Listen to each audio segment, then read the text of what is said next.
La dernière étape de la tournée de l'Ouest pour les concurrents de la catégorie sport se déroulait le week-end dernier dans les Côtes d'Armor à l'occasion de la 37e course de côte de Saint-Gouénot, 6e manche du championnat de France de la montagne 2022. Disputé en marge de nombreuses festivités, l'événement aura suscité un vif intérêt aussi bien en piste qu'en dehors, de quoi ravir les nombreux passionnés présents en Bretagne. Après avoir repris les commandes du championnat en Anjou, Billy Ritchen savait qu'il pouvait s'offrir un grand bol d'air frais à Saint-Gouénot si le succès était au rendez-vous. Justement, le pilote alsacien a parfaitement maîtrisé son sujet tout au long du week-end pour s'offrir au volant de sa Nova Proto NP01 V8 sa 4e victoire de l'année, ainsi que de sa carrière. Avant de basculer dans la seconde partie du championnat, Ritchen prend un sérieux avantage sur ses adversaires.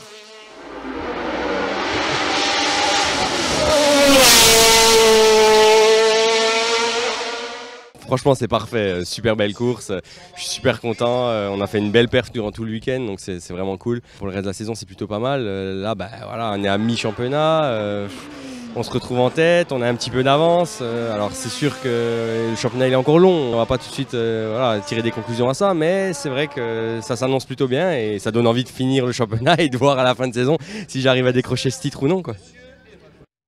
Victime d'une sortie de piste aux essais, Cyril Frantz n'a pu défendre ses chances de bien figurer sur ce tracé long de 3200 mètres. L'on souhaite au pilote d'Ornans de revenir le plus rapidement possible au volant de son Osella PA30 Turbo. Déjà auteur d'une superbe prestation à la Pommeraye, Kevin Petit a montré qu'il pouvait jouer aux avant-postes en dépit d'une monture supposément performante. Il termine deuxième de l'épreuve sur sa Norma M20 FC CN+, et remporte le groupe CN.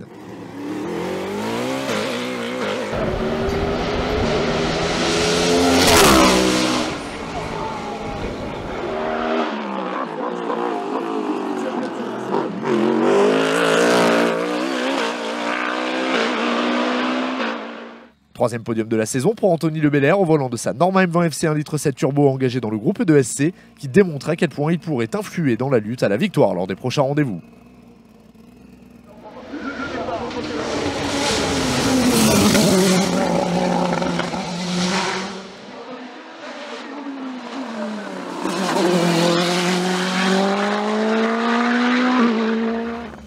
À Saint-Gouénot, Cindy Gudet s'offre la plus belle performance de sa carrière en terminant 4e du général, en remportant la classe de SC2, en prenant la 3e place du groupe et en terminant meilleure féminine de la catégorie sport.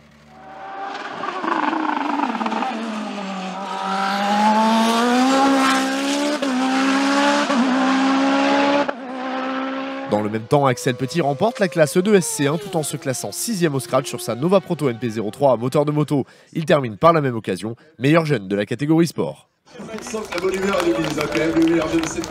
Victime d'une avarie mécanique en toute fin de meeting, François-Xavier Thiévan doit se contenter sur ses terres de la seconde place du E2SC1 ainsi que de la 8e du général.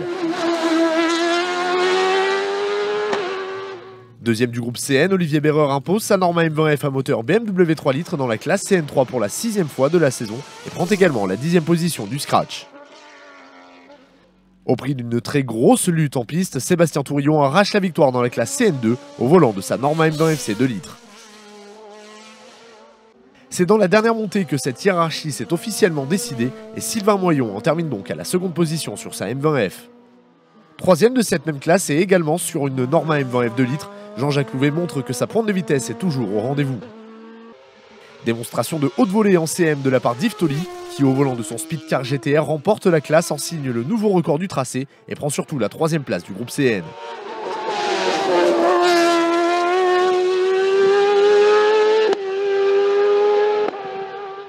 Maxime Doja s'est toutefois énormément rapproché sur son tracking RC01V, il prend à l'arrivée la seconde position du CM.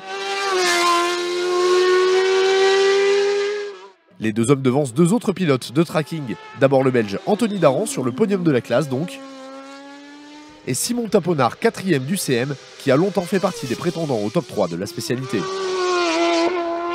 Jean-Marc Tissot hisse son BRC B49 et vaut à la 5e position de cette classe CM très disputée, de bon augure pour la suite de la saison. Sur sa Tatus Formula Master, Fabien Ponchant n'a pas laissé la moindre miette dans le groupe DE.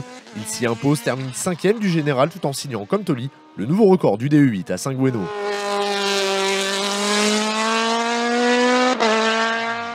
Motivé par sa victoire dans le Maine-et-Loire, Benoît Tavio impose sa Dallara F305 Evo 307 au cœur du peloton des Formule 3 engagés dans la classe DE5S, tout en terminant 7e au général. Clément Lebeau s'est refait une santé après sa sortie de piste de la Pommeraye. Il termine finalement 2e de cette classe sur sa Dallara F308 ainsi que 9e du classement scratch de l'épreuve. Dans la dernière montée dominicale, Jean-Christophe Henry impose sa Formule Renault dans la classe DE7, réservée à ses montures.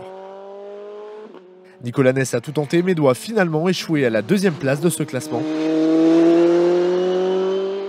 Tandis que le Belge Fred Errard ferme la marche de ce podium de classe en prenant la 3e position. Alors qu'il découvre encore le comportement de sa monoplace, signalons que Pierre Joly s'est mis en évidence au cœur de la catégorie VHC Sport. Il remporte le groupe DE sur sa Martini M430. Anthony Lebelair, une ovation s'il vous plaît. C'est dans le département du Doubs que les pensionnaires de la catégorie sport se retrouveront les 2 et 3 juillet prochains à l'occasion de la 58e course de côte de Villaffan-et-Chevannes, 7e manche du championnat de France de la montagne 2022.